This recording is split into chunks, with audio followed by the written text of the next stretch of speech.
Our headlines today.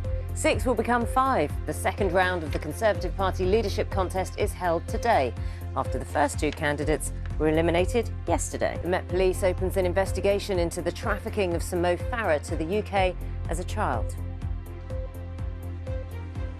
Good morning from Congleton in Cheshire, where I'll be finding out why that milk that you're just pouring on your cereal has suddenly got a lot more expensive.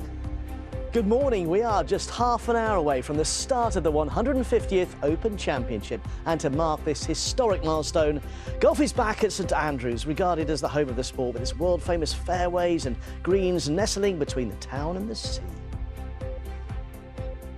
And whilst there may be the odd shower at St Andrews today and across the northern half of the country, for most sunny spells, feeling a bit fresher, but there's still a spell of extreme heat on the way, coming our shores next week. Helicopters will continue to be used today to dampen fires on Salisbury Plain, which have been burning since Monday. 3 fires were sparked by live firing in the military training area. Residents of parts of Wiltshire have been advised to stay indoors and shut their windows because of the smoke. The Ministry of Defence has apologised for causing the fires. We've been up here for a number of days and we've had some challenges because it's quite a dynamic situation with fires popping up in lots of different areas across the plain. We're working well, we've got a plan in place and we're currently actioning that plan and working very well and closely with our military colleagues. At Thursday's front pages, and the Metro looks at what appears to be growing momentum for Penny Mordaunt's Tory leadership campaign. Although she came second in the first ballot, she is consistently leading polls of party members who will take part in the final vote. The same angle for the Telegraph, picturing the former Defence Secretary giving the thumbs up. The Eye describes her performance as a surge which will rattle her rivals. The Express uses heatwave language for its headline. It's hotting up. Mordaunt surges in race for number 10. That word surge being used quite a bit this morning, appearing again there on the front of the Times.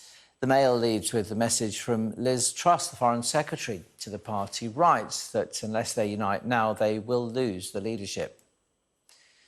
Indeed, The Guardian points out that she's under increased pressure as her rivals seem to be stealing a march in this election.